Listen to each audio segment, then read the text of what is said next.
প্রিয় শিক্ষার্থীরা, আশা করি তোমরা সকলেই ভালো আছো এবং মনোযোগের সাথে পড়াশোনা করতেছো। আমরা আজকে অনুশীলনী 5-এর সরল সমীকরণ চ্যাপ্টারের শেষের 3টি অঙ্কের সমাধান করার চেষ্টা করব। তো চলো আর কথা না বাড়িয়ে মূল কাজে চলে যাই। 16 নম্বর প্রশ্নটিতে যেটি রয়েছে সেটি হচ্ছে, কোন সংখ্যার 4 গুণের সাথে 3 যোগ করলে যোগফল 23 হবে। অর্থাৎ এখানে সংখ্যাটি অজানা, অর্থাৎ এখানে সংখ্যাটি আমরা জানি না। তাহলে আমরা কি করব? আমরা সংখ্যাটি ধরে নিব বা মনে করে নিব সংখ্যাটি এক্স।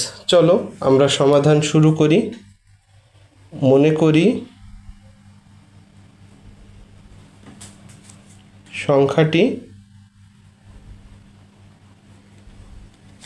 সমান এক্স। এখন খেয়াল করে দেখো, পরবর্তী অংশে প্রশ্নের বলা আছে যে কোন সংখ্যার 4 গুণের সাথে।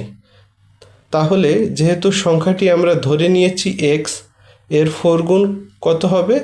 অবশ্যই কত হবে? অবশ্যই 4x হবে। তাহলে সুতরাং সংখ্যাটির 4 গুণ সমান 4x। আচ্ছা, তারপরের অংশে বলা আছে 4 গুণের সাথে 3 যোগ করলে। তাহলে কি যোগ করতে বলা হয়েছে? 3 যোগ করতে বলা হয়েছে। সুতরাং সংখ্যাটির 4 গুণের সাথে 3 এর যোগফল সমান 4x প্লাস 3। আচ্ছা, যেহেতু যোগ করতে বলা হয়েছে তাই আমরা যোগফল পেলাম। তা এখন শেষ অংশে বলা আছে যে কোন সংখ্যার 4 গুণের সাথে 3 যোগ করলে যোগফল 23 হবে। তাহলে প্রশ্ন অনুযায়ী যোগফল কত হবে? 23। তাহলে সেই কথাটা আমরা লিখে নিব। প্রশ্ন মতে 4x প্লাস 3 সমান 23। ওকে, এটা আমরা কোথা থেকে পেলাম? প্রশ্ন থেকে পেলাম। তো এখন আমরা এটা সমাধান করতে গেলে 4x এর সাথে কত রয়েছে? 3। তাই উভয় পক্ষে আমরা কি করব? -3 যোগ করে দিব। করলাম যোগ। তাহলে এই +3 -3 কাটা গিয়ে থাকে 4x সমান 23 থেকে 3 চলে গেলে থাকবে 20। তা বা এখন দেখো 4x এর সাথে রয়েছে 4, তা অর্থাৎ 4 রয়েছে x এর সাথে গুণ আকারে। এখন আমরা কি করব? এই 4কে দূর করার জন্য 4xকে এবং ওই সাইডের 20কে আমরা কি করব? 4 দিয়ে ভাগ করব।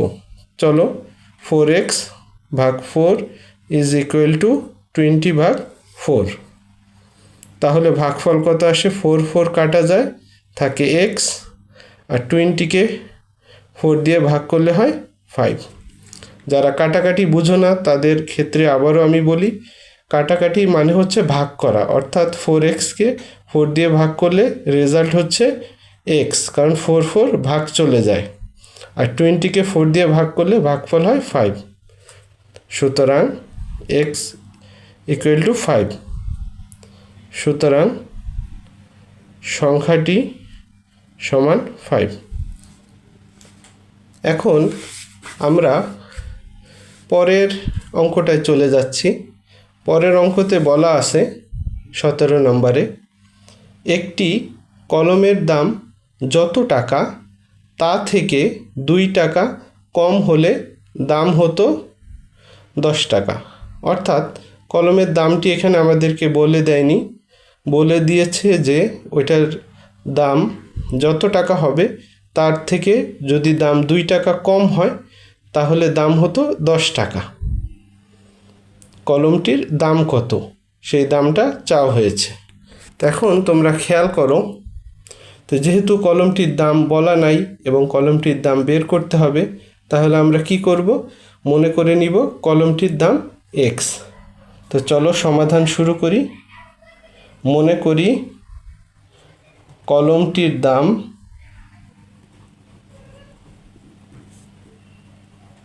দাম সমান এক্স টাকা।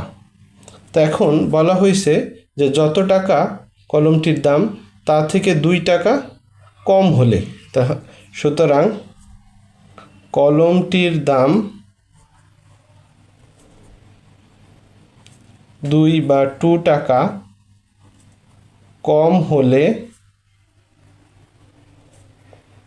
দাম হতো সমান কত? এক্স ছিল, 2 টাকা কম মানে কি? বিয়োগ। তোমরা জানো কম করতে হলে কি করতে হয়? বিয়োগ করতে হয়।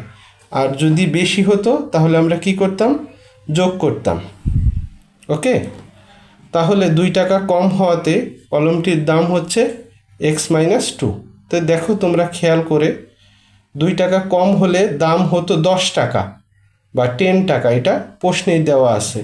তাহলে আমরা লিখতে পারি প্রশ্ন মতে এক্স মাইনাস 2 ইকুয়াল টু 10।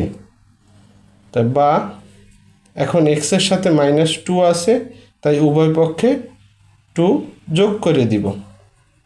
তো আমরা দেখতে পাচ্ছি +2 -2 কাটা যাচ্ছে, থাকতেছে এক্স, আর ডান সাইডে থাকতেছে 10 + 2 12। সুতরাং এক্স ইকুয়াল টু 12। সুতরাং কলমটির দাম সমান 12 টাকা বা 12 টাকা। এটাই হবে অ্যান্সার। তো প্রিয় শিক্ষার্থীরা, আমরা এই অধ্যায়ের সর্বশেষ অঙ্কটিতে চলে এসেছি। সেটা হচ্ছে 18 নম্বর অঙ্ক। এই অঙ্কতে বলা আছে কণিকার কাছে যতগুলো চকলেট আছে তার 4 গুণ চকলেট আছে মনিকার কাছে।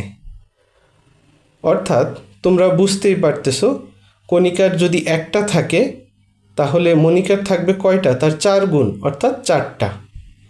তো 2 জনের একত্রে মানে 2 জনের চকলেট একসাথে মিশালে কত হবে? 25টি চকলেট আছে। এটা প্রশ্নে বলা আছে কণিকার কতগুলো চকলেট আছে। তাহলে আমরা তো জানি না কণিকার কতগুলো আছে, মনিকার কতগুলো আছে, কিন্তু আমাদের প্রশ্নে বলা আছে যে কণিকার কাছে যতগুলো চকলেট আছে তার 4 গুণ চকলেট আছে মনিকার কাছে। তো চলো অঙ্কটা সমাধান করার চেষ্টা করি।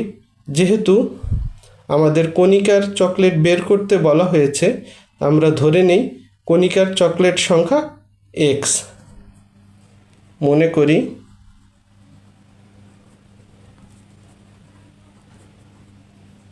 কণিকার আছে এক্সটি চকলেট। তাহলে মনিকার কতটি আছে?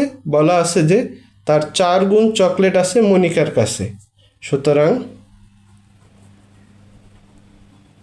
মনিকার আছে 4 গুণ মানে 4xটি চকলেট। পরের অংশে খেয়াল করে দেখো, বলা আছে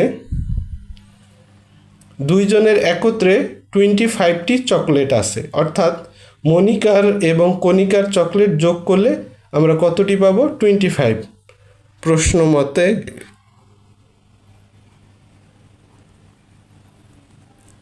এক্স অর্থাৎ কণিকার চকলেট যোগ মনিকার চকলেট 2 জন মিলে কতটি? 25টি।